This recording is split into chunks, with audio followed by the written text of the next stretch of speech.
All right, so today we're talking about quoting, paraphrasing, and MLA. How are you guys? I hope everyone's doing well.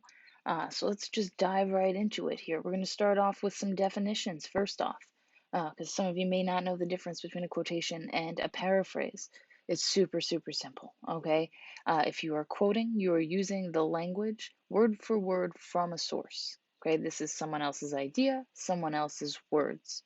Okay, if you're doing that, it needs to be put in quotation marks, right? The two little guys, the air quotes guys, just on the keyboard. And all quotations require an in-text citation. You need to have that. Okay, if you're quoting, you need an in-text citation. Quotation marks, in-text citation. Those are the big things when you're copying word for word. Now, paraphrases are using ideas from a source, but putting them in your own words. Okay, a lot of times people do this without even thinking about it. We do this with conversations and we do this, in other contexts as well. But when you're writing an essay, you want to make sure that you're indicating where you got your information from. Okay. Another thing to keep in mind is that all paraphrases require an in-text citation as well. If you're getting an idea from somewhere, you need to tell your reader where that idea is coming from. Okay, that's a big deal. And if you use an author's language or ideas without crediting them in any way, then that's plagiarism. Okay, and that's a pretty big issue. I have a zero tolerance policy for plagiarism, even if it's unintentional. So please don't do it. Okay, make sure that if you use language or ideas from an author, that you follow those steps. Put the language in quotation marks and include an in-text citation, or if it's an idea that's in your own words, include an in-text citation to show where that idea came from, and then you won't have any issues with plagiarism. Okay, that's the big thing. Make sure you show credit where it's due. Think about it like this. We do this in conversations all the time, right? You're talking to your friend Joe, and you tell Joe, "Oh, yeah, I was talking to John the other day, and he told me this thing." That's essentially citing your source, right? John told you something. So you're telling Joe that John told you the thing. If we do this in conversation, why wouldn't we do it in something more formal like an essay? Okay, so if you need to think of it like that, we're just giving credit. Okay, this is where we found our information from, and we just tell our reader where we got it. Now, as far as quotations go, you might use quotations when you really love the language an author uses to convey their idea. Sometimes, the author who wrote it originally just did it right, and there's no need to make changes, or you don't want to because you feel like it encapsulates everything that you need it to say. If that's the case, slap it in some quotation marks, throw an in-text citation on there, you're good to go. Okay? Or you might use a quotation when you can't find a way to paraphrase the information presented. A lot of times that'll happen if you are looking at something and it's one particular sentence, right? It's really hard to rephrase one sentence without using language or a sentence structure from an author, right? And since you don't want to do either of those for a paraphrase, you want to make sure that, if it's such a limited amount of information, just throw the quotation in there. Okay, it's no big deal. It's better that than having an issue with plagiarism. So, for example, in Harry Potter and the Sorcerer's Stone, all examples go back to Harry Potter for me. Sorry, it's just how it is. In Harry Potter and the Sorcerer's Stone, the author indicates that Harry's relatives, Mr. and Mrs. Dursley of number 4 Privet Drive, were proud to say they were perfectly normal. Thank you very much. Okay, we've got a quotation in there. It's the first line of the first book from the Harry Potter series. And you can see that there's a beginning quotation mark, an ending quotation mark around the information that's pulled directly from the source. There's an in-text citation that shows the author's last name and the page number, and then the period goes after the in-text citation. Okay, another thing that I want you to keep in mind is that I do sort of a preamble, right? In Harry Potter and the Sorcerer's Stone, the author indicates that Harry's relatives, what? Why is that there? Well, it sets up the information that's coming. Okay, you don't want your reader to just be, reading along and then all of a sudden get slapped in the face with a quotation mark. That's not going to be good. You want to tell them that it's coming up to let them know, like, hey, there's this thing that I'm going to be telling you. Okay, remember what I've said all along. Readers don't like surprises. Readers like to be guided. Guide your reader here. That's what you would want to do for quotation. Now, as far as a paraphrase go, You might use a paraphrase when you like the idea presented in an entire paragraph, for example, but you can totally transform it into just one sentence, and that's all you need to help prove your point, right? So you can use a paraphrase in that sense. You take the ideas that the author is talking about, you don't use any of the author's language. I mean, words like and but and it and is, go for it, but not anything that's substantial language. You just rephrase it into your own ideas. You don't need quotation marks around it because it's your words, not your author's, and then you slap an in-text citation on the end. Okay? There's another reason that you may paraphrase, and that's when the information that you're paraphrasing involves data. Okay? Say the author draws their own conclusions from the data that they provide to you, but you see something else that you really want to talk about. Well, that's essentially a paraphrase because you're using the data that the author is presenting. And what you would do is, as long as it's, like a chart or a table or something like that, indicate where you found that in the in-text citation. If it's a list of information that's in the body of the text, you may want to actually just cite that as a quotation, just so that you don't run the risk of, accidentally plagiarizing or something like that. But to go back to that same example about Harry Potter, right, we've got Harry Potter's relatives valued their normalcy, giving the readers the impression that they kept themselves from anything that deviates from expectation. Does that say that they were proud to be perfectly normal? Thank you very much. Kind of the same idea, right? So if you're conveying the same idea, what you do is you just rephrase it into your own words, and then you throw a in-text citation right at the end. Okay. Now, note on note that you'll want to make sure that you include the period after the in-text citation as well. Okay, the period always goes after the in-text citation, never before. Think of it as the in-text citation is part of your sentence. Now, how do we use quotations and paraphrases? We already talked about this a little bit in terms of how I wrote it out the last time, right? In terms of Harry Potter. But let's think about it like this. Let's use the quotation sandwich method, okay? And I know that sounds silly, but you know what? You'll never forget it because the top bun introduces the quotation or paraphrase. The meat or the center, I don't eat meat, so I like to think of it as tuna fish or something like that. But if you want to think about it as a hamburger, go for it. Okay, so that will be the actual quote or paraphrase. The bottom bun is the explanation of the quotation or paraphrase, and then the plate is the in-text citation. So you want to make sure that you've got all four of these elements working together in your quotation sandwich.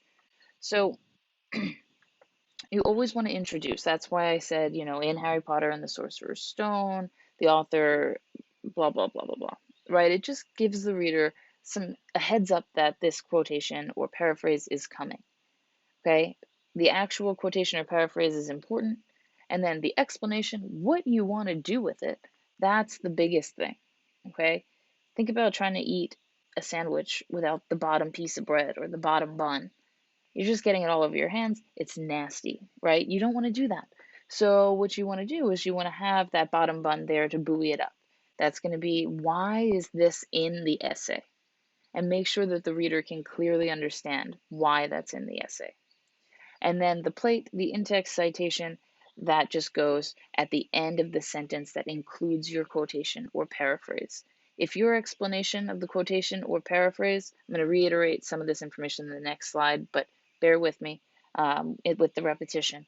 If your explanation of the quotation or paraphrase is in the next sentence, well then make sure you put your plate before you put your bottom bun, okay? So the quotation or paraphrase in that same sentence include the in-text citation, okay?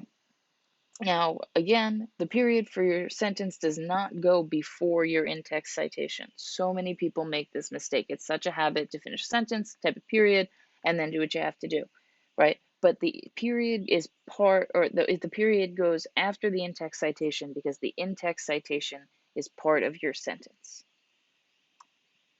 So why use the quotation sandwich? Well, it gives your reader some context for what you're about to share, right? Essentially your top bun. Provides the information for the reader, right? The meat or the tuna or whatever is happening in there. So that's the quotation or paraphrase. Explains why you're using the information in the essay. That's your explanation. And then It also tells your reader what you'd like them to do with the quotation or the paraphrase. Okay, that's also part of your explanation as well. Make sure that your reader clearly understands. You don't want to assume that your reader will do something. The only thing that you should assume is that your reader will not do something you don't tell them to do. Okay, you want to think about writing your essay as kind of leading your reader. I don't know why I have a visual of a horse right now. I've ridden a horse literally 2 times in my life, and I almost got thrown off it both times. So you hold the horse by the reins, right? You're walking with it, whatever. You are leading the horse to wherever you need it to go. You want to do that for your reader too. You don't want to just say, "Okay, horse, go drink some water." Right? Because is the horse going to go drink water? No, it's going to eat some grass, it's going to eat some grain, it's going to do what it wants to do. It's not going to listen to you. And when it comes to your reader, it's not that the reader isn't going to do what they want to do. The reader is going to understand what they want to understand from their frame of reference. Okay, this isn't them pushing against your ideas, but this is them only having their own perspective. So you need to give them your perspective. You need to explain why you're including this quotation or this paraphrase in your particular sentence or in your particular essay, right? What is its function here? And make sure your reader knows that so they can understand why they're working with it. Okay, why are they grappling with this idea that you're presenting? Okay, so let's talk about in-text citations now. So in-text citations all look different depending on where you found the information. Not all look different. It basically comes down to a couple of different kinds. The most common ones are going to be from books or an article that has its own page numbers. Okay, basically what that means is right now we can't get into the library, right? But you have an ebook, right? Or you have an article and you know you can see the page numbers on there. If your article starts at page 422, then you know that it has its own pagination. Okay. Your books, you follow an ebook's page number, not just like chapter 7, page 1, chapter 7, page 2. No, if it's chapter 7, it's probably going to be page, I don't know, 87, right? So, kind of use your own intuition as to determining whether it has its own pagination. But if you're using an article or a web page that doesn't have its own pagination, right? It's just text, or it's an article that starts at page 1 and your works cited citation, which we'll talk about in a minute, tells you that it starts on page 22. Well, then you know that you need to go by paragraph number. So if it has its own pagination, you just include in parentheses author last name, page number. Okay, you don't need the number sign or the hashtag because this is 2020. You don't need the hashtag symbol. You take that out and you put the number of the page in. If it's something that doesn't have its own pagination, you include the author's last name, para, followed by a period, and then the number of the paragraph that you found the information in. Okay, now that means that sometimes you might be stuck counting out paragraphs if your source doesn't have a pagination. That's okay, right? Consider it a mental break. Just make sure you give yourself the time to do it. And again, we have the reminder, please note that in-text citations go at the end of your sentence. There will never be an in-text citation in the middle of your sentence. Even if your quotation is toward the beginning and your explanation happens, and you're like, oh, I really feel like I need my in-text citation to be right next to my quotation. No, it goes at the end of the sentence. Your reader will know that if it's at the end of your sentence, that it's referencing the information that you're using from a source in that sentence. Now, some things to keep in mind. If you use an author's name in the sentence, the particular sentence that you're going to cite it, you do not need to include it in an in-text citation. Now, what I will say is if you want to be safe, you can always include the author's last name in your in-text citation. I will not take off points if you decide to always include the author's last name. That would be fine. Because if it's in the sentence, then you don't technically need it. If it's in the sentence before or after it, but not your sentence, you do still need it, right? So things get a little bit complicated when it comes to author last name and page numbers. So I would just recommend If you're feeling unsure at all as to how you do this, just put author's last name, page number in every in-text citation, and you'll be okay. All right. Now, I do want to make a point here to say that in-text citations always refer your reader to your works cited page. Okay. You will have a works cited page every time you use an in-text citation in an essay. And the reason for that is the information that's in your in-text citation refers to a specific citation in your works cited page. So those two things work together. You want to make sure your reader has access to the information that you have access to. If they want to read up more on it or something like that. Now, as far as the works cited page goes, works cited pages show the reader where they can find a particular source. Why would they care? Why would the reader care? Well, sometimes people just get interested in the concept that's being discussed and they want to read more about it. Awesome. That's cool.